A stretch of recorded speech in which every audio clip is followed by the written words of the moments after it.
নমস্কার। গেল হাটের থেকে দেখেন আপনাদের দাদা মিষ্টি লাউটা নিয়ে আসছিল। তো এই কদিন তো রান্না করা হয় নাই, দেখতে দেখতে আর এক হাট চলে আসলো।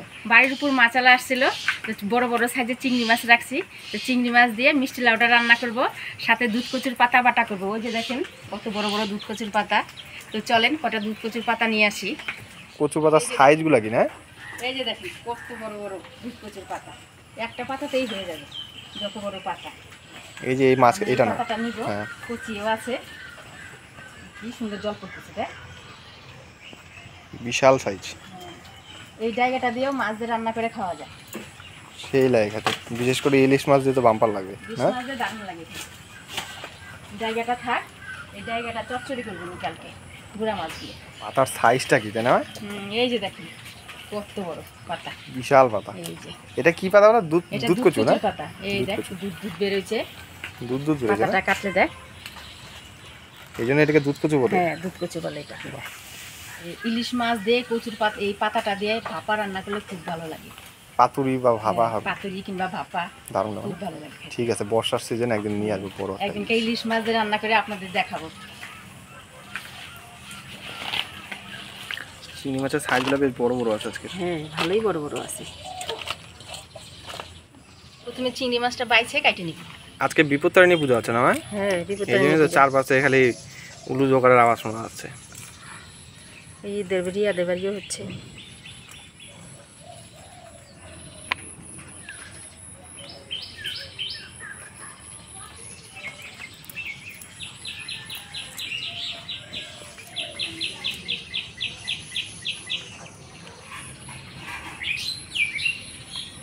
মাছগুলো কাটে নিলাম, এবার পরিষ্কার করে ধুয়ে নিব।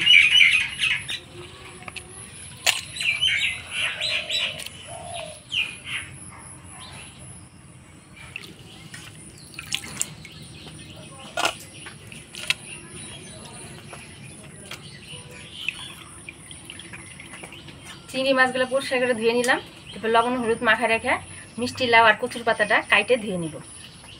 হলুদ লবণ দিয়ে মাছটা ভালো করে মাখায় নিব। মিষ্টি কুমড়াটা একদম পাকা, লাল হবে কিনা সেটা দেখো আগে। বাহ দেখেন মিষ্টি কুমড়াটা কি সুন্দর পাকা, একদম দারুণ হয়েছে।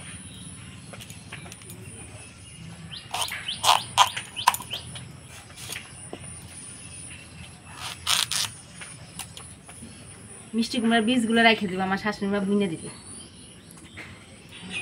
বাড়িতে মূল্য হয়ই না, বাড়িতে বুনলে ডোকা পাতা তো খাওয়া যাবে।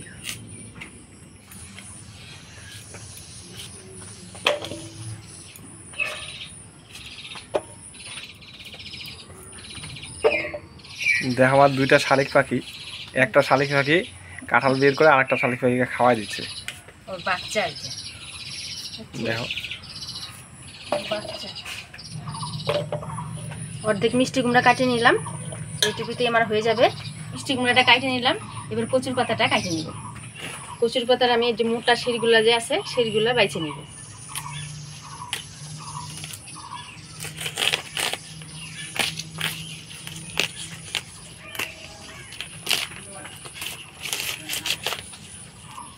এই যে দেখেন কচুর পাতা শীতটা বাদ দিয়ে শুধু পাতাগুলো নিব। এই যে দেখেন পাতাটুকু নিয়েছি, শীতটা এই যে দেখেন এটা বাদ দিয়ে দিব। কচুর পাতাটা এত ভালো, একটুও কিন্তু চুলকায় না দুধ কচুর পাতা।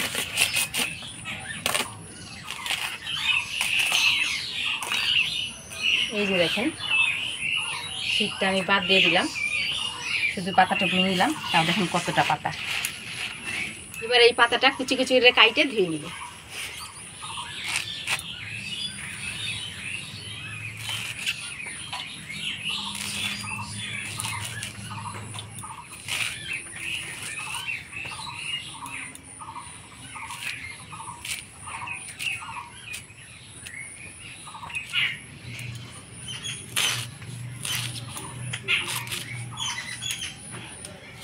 কচুর পাতাটাও কাটে নিলাম, এবার মিষ্টি কুমড়ার কচুর পাতাটা ধুয়ে নিব। এখানে দেখেন কচুর পাতাটা কুচি কুচি করে কাইটে ধুয়ে নিছি, সাথে মিষ্টি কুমড়াটাও ধুয়ে নিছি।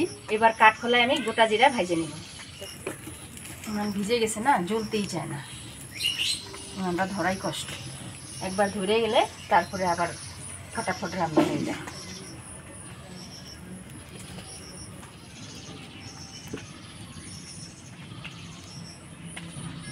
কড়াই গরম হয়ে গেছে, দিয়ে দেবো গোটা জিরা।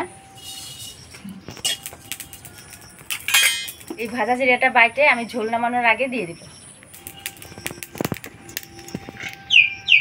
এবার মাছগুলো ভেজে নিব। তো কড়াই গরম হয়ে গেছে, দিয়ে দিব তেল।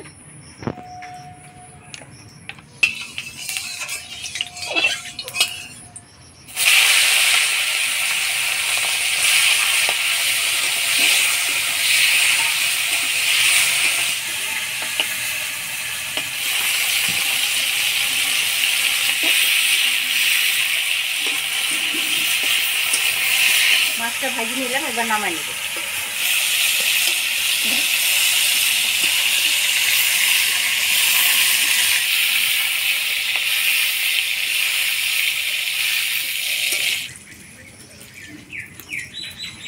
এই তেলের মধ্যেই আর অল্প তেল দিয়ে দিব।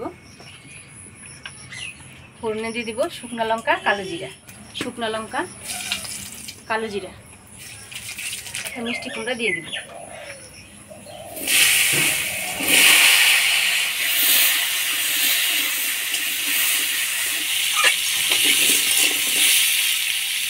দিয়ে দিব পরিমাণ মতো হলুদ, স্বাদ মতো লবণ, দিয়ে নাড়াচাড়া করে নেব।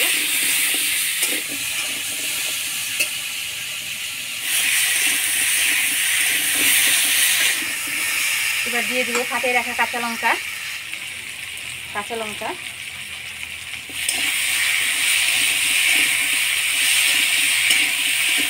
দিয়ে দিব সামান্য চিনি, দিয়ে মিষ্টি লাউটা একটু ভাজা ভাজা করে নেব।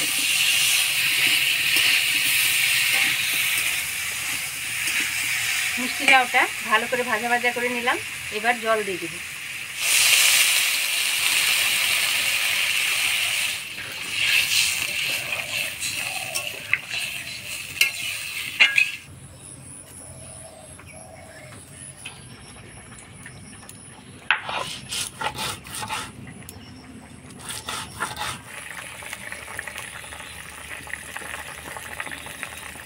ঝোল জাল হয়ে গেছে, এবার ভাজা চিংড়ি মাছগুলো দিয়ে দেব।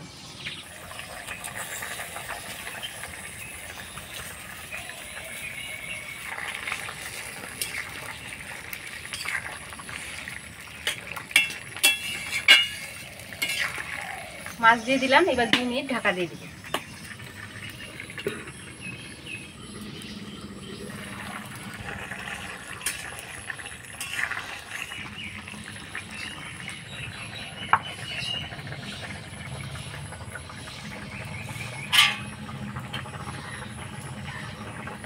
মিষ্টি কুমড়ার ঝোল হয়ে গেছে, এবার ভাজা জিরা বাটা দিয়ে নাড়াচাড়া করে নামাই দেব।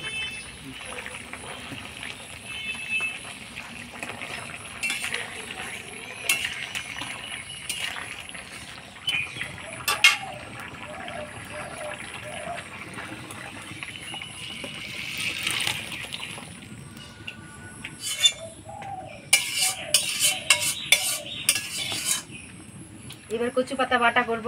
তো প্রথমে আমি কাঠখোলায় কাঁচা লঙ্কা, কালো জিরা আর রসুন ভাজে নেব। কাঁচা লঙ্কা,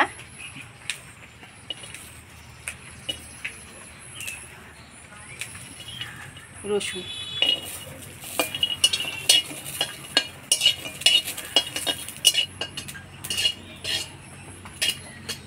কাঁচা লঙ্কা আর রসুন ভাজা হয়ে আসছে। এবার কালো জিরা দিয়ে দিব। কালো জিরা,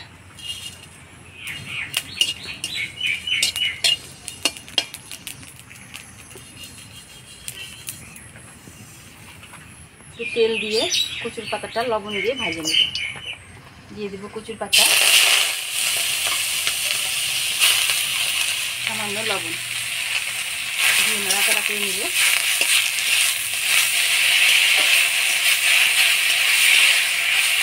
এইভাবে ঢাকা দিয়ে দেব।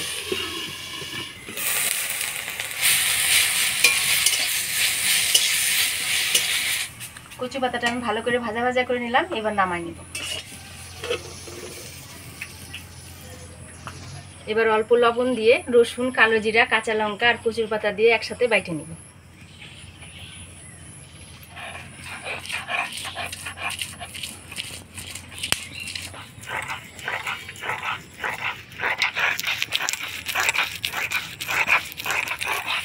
কালো জিরা রসুন দিয়ে বাটতো না, দারুণ চেঞ্জ হয়েছে।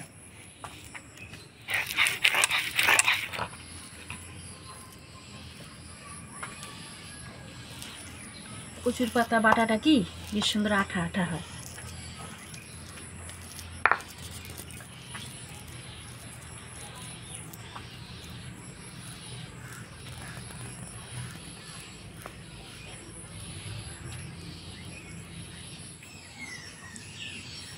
কর্তা গেছে দিদিদের বাড়িতে, কর্তা আমার বাড়িতে নাই।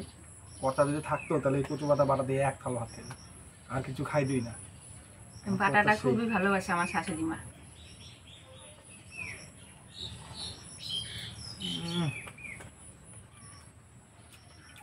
দারুণ হয়েছে মা, কি সুন্দর বাটার সেন্ট বেরোচ্ছে। আজকে অনেকদিন পরেই দুধ কচু পাতা খাচ্ছি না। হ্যাঁ, বাড়িতে তো কচুর গাছটা নাই, যাই হোক একটুখানি হয়েছে, তারপর এখন জল টল পায়ে ভালোই পাতা গজাইছে। আমি তো ভাবছি মরিয়ে গেল নাকি। দারুণ হয়েছে এই দুধ কচুর পাতা। কোনো বাটা করলে যা লাগে, মানে এটা বলে বোঝানো যাবে না, একদম দুর্দান্ত একটা খাবার। এইভাবে দুধ কচুর পাতা বাটা করে আমার কর্তার আগে বলতো যে এক থাল করে বলে ভাত খাই। তা সত্যি এরকম বাটা যদি থাকে গরম গরম ভাতে, এক থাল কেন, আমি তো 2 থাল ভাত খেয়ে আসবো। দারুণ টেস্ট হয়েছে। যেমন একটু চিংড়ি মাছ তরকারি, লঙ্কাটা ডলে নেই। হ্যাঁ লঙ্কা তো বলতেই হবে। আমাদের বাড়ির লোক সবাই ঝাল খেতে পছন্দ করে, আমরাও খুব ঝাল খাই, আমিও খুব ঝাল খাই।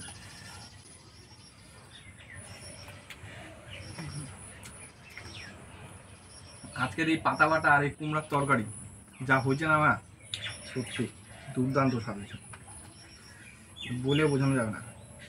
দারুণ টেস্ট হচ্ছে এই কুমড়ার তরকারিটা।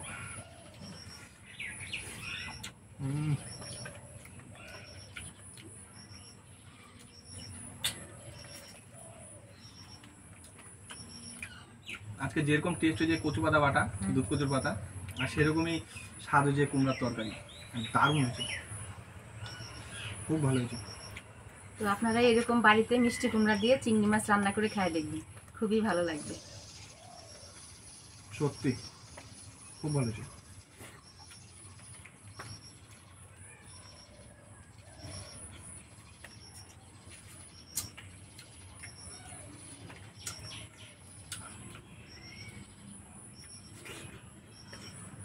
আজকে আমার মায়ের হাতের এই 2টা রেসিপি আপনাদের কেমন লাগলো অবশ্যই কমেন্ট করে জানাবেন। ভিডিওটা ভালো লাগলে অবশ্যই একটা লাইক করবেন, শেয়ার করবেন, ইউটিউব থেকে দেখলে সাবস্ক্রাইব করবেন, আর ফেসবুক পেজ থেকে দেখলে পেজটাকে ফলো করবেন। দেখা হচ্ছে পরবর্তী ভিডিওতে। ভালো থাকবেন, সুস্থ থাকবেন, টাটা।